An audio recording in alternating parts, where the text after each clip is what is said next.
Halo, berjumpa lagi. Kita akan membahas tentang perencanaan usaha kerajinan dari bahan limbah berbentuk bangun datar dalam mata pelajaran prakarya dan kewirausahaan. Oke, kita langsung saja. Sebelumnya, jangan lupa subscribe di channel saya. Oke, sebelumnya kita akan membicarakan tentang limbah. Apa itu limbah? Dalam bentuknya, limbah itu ada dua, limbah organik dan limbah anorganik. Apa itu limbah organik? Limbah organik itu adalah limbah yang mudah membusuk atau mengurai. Contohnya apa? Contohnya misalkan adalah sisa-sisa bahan makanan, kotoran-kotoran hewan, dan lain-lain yang mudah membusuk. Nah, selanjutnya adalah limbah anorganik. Apa itu limbah anorganik? Limbah anorganik adalah limbah yang tidak bisa mengurai. Misalkan apa? Misalkan plastik, ya kan? Besi. Limbah-limbah plastik, limbah besi itu akan sulit mengurai.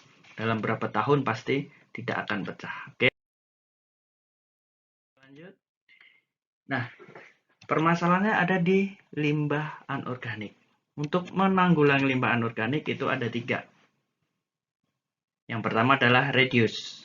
Reduce itu apa? Reduce adalah mengurangi penggunaan. Jadi untuk penggunaan bahan-bahan limbah yang tidak mudah mengurai itu, kita harus menguranginya seperti kantong plastik, kita beralih ke kantong kertas, atau lain-lain.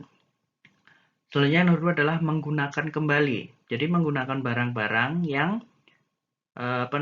yang sudah digunakan bisa digunakan kembali, dipergunakan kembali. Jadi setelah barang dipakai nggak langsung dibuang kalau bisa digunakan kembali. Itu namanya reuse. Nomor 2. Nomor 3 adalah recycle 03 atau yang disebut namanya adalah mendaur ulang kembali. Nah, ini yang kita akan pelajari. Recycle ini kita akan melihat limbah-limbah yang dibuang yang sudah tidak dipergunakan seperti plastik, besi, yang bahan-bahan yang tidak bisa mengurai itu bisa dibuat kerajinan. Misalkan limbah besi, besi dari potongan-potongan di industri itu digunakan lagi dibuat kerajinan-kerajinan yang bisa menghasilkan uang. Lanjut.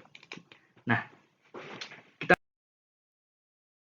masuk ke perencanaan usaha. Bab kita perencanaan usaha. Perencanaan usaha itu harus ada yang namanya, yang pertama adalah ide dan peluang bisnis.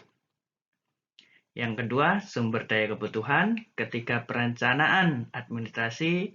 Dan yang keempat adalah perencanaan pemasaran. Kita akan bahas satu-satu ini dari 4 perencanaan usaha yang ada di sini. Nah, kalian harus mengamati bagaimana kita berusaha.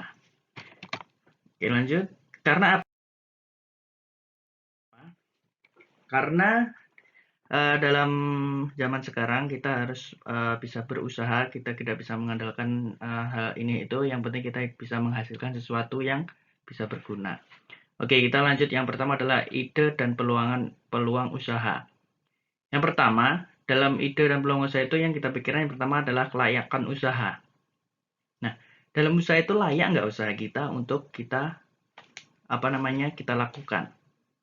Dilihat layak untuk terjun di dunia bisnis, di pasar, itu layak nggak? Dan yang kedua adalah finansial, kelayakan finansial. Kita lihat dulu finansial kita, kemampuan kita untuk membiayai suatu usaha itu bagaimana, sudah layak atau belum, kurang atau lebih, atau sebagaimana. Kita harus ada yang namanya pemikiran untuk kelayakan finansial. Selanjutnya yang ketiga adalah membedakan persaingan. Nah, kita lihat dulu juga dunia persaingan yang ada di bisnis kita, yang usaha kita nanti dilihat pesaing-pesaing dari kanan, kiri, depan, belakang, itu bersaingnya kita bisa menyaingi atau kita akan kalah dalam persaingan. Itu harus kita amati juga. Oke, selanjutnya kita lakukan adalah sumber daya yang kita butuhkan. Nah, sumber daya kebutuhan itu ada beberapa faktornya. Yang pertama adalah atau kemampuan manusianya. Yang kedua adalah money, keuangan. Yang ketiga adalah material, bahan-bahan. Yang berikutnya adalah mesin. yang adalah metode, dan terakhir adalah pemasaran. Sumber daya yang semuanya itu kita harus kita harus lihat dulu kesempatan, peluang kita, mampu nggak dalam usaha kita bersaing di dunia luar itu sesuai kemampuan. Ada pemasaran, material, dan lain-lain itu kita bisa bersaing, sudah layak atau belum. Selanjutnya adalah perencanaan administrasi. Nah, ini yang paling penting, yaitu yang paling lupa para pengusaha, pebisnis itu adalah di perencanaan administrasi. Yang pertama, perizinan usaha. Nah, ini harus perizinan usaha ini harus sudah harus ada karena itu adalah syarat utama. Jadi kita harus izin dulu. Daripada kita nanti dalam pertengahan kita nggak ada izin, ternyata izin dicabut, kita berhenti usahanya. Yang kedua adalah surat menyurat. Surat penyurat ini juga penting karena keluar masuknya surat menyurat, pemberitahuan, promosi semuanya lewat situ semua.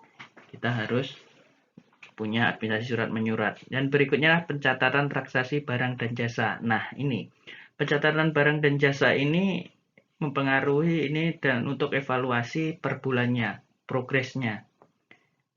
Itu harus kita membuat pencatatan transaksi. Selanjutnya pencatatan transaksi keuangan. Nah, ini yang terpenting. Apabila kita nggak ada pencatatan transaksi keuangan, kita akan kelabakan dan akan kelihatan kita laba atau untung, kita inflasi per bulan, bagaimana, dan kelanjutnya seperti apa itu harus ada. Selanjutnya adalah pajak. Nah, sebagai warga negara yang baik, kita harus wajib menaati wajib pajak. Kita per bulan, kita wajib pajak, itu pasti. Daripada kita menunda pajak, kita selanjutnya harus diperhitungkan pajak per bulannya berapa, omset berapa, harus dihitung juga. Nah, yang selanjutnya terakhir adalah perencanaan pemasaran. Nah, ini yang sangat mempengaruhi banget dalam perusahaan, dalam bisnis, adalah pemasaran. Apalagi yang usahanya namanya usaha dagang, jual beli jasa. Dalam zaman sekarang kita untuk strategi pemasaran kita sudah biaya nggak membutuhkan biaya banyak. Kalau dahulu membutuhkan biaya banyak untuk iklan-iklan di televisi, radio, koran, dan lain-lain. Tapi sekarang sudah enak untuk melakukan pemasaran atau strategi pemasaran lewat sosial media, Instagram, Facebook, Twitter, dan lain-lain. Dan semuanya sosial media yang ada itu adalah gratis. Jadi strategi pemasaran ini sangat penting. Kita bagaimana caranya mencari pelanggan atau mencari orang-orang supaya tertarik dengan produk-produk kita, dengan usaha bisnis kita, bergabung dengan kita itu dengan sosial media. Nah, karena pada saat ini sosial media itu sangat besar pengaruhnya untuk masyarakat. Tuh, ada 4 itu.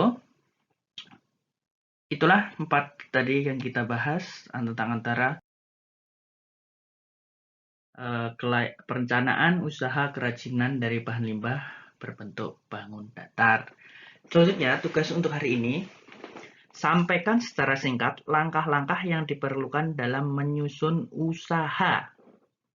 Nah, dari berbagai video tadi, langkah-langkah itu sudah ada di video tadi. Dari awal sampai akhir, silahkan ditulis di kolom komentar ya. Di kolom komentar itu ditulis nama, kelas, dan jawabannya singkat. Tidak boleh mengcopy paste dari temannya ya, karena akan ketahuan kalau copy paste. Ditandai untuk namanya itu dan nomor absen, nggak usah nomor absen, langsung aja kelas dan jawaban. Terima kasih. Itu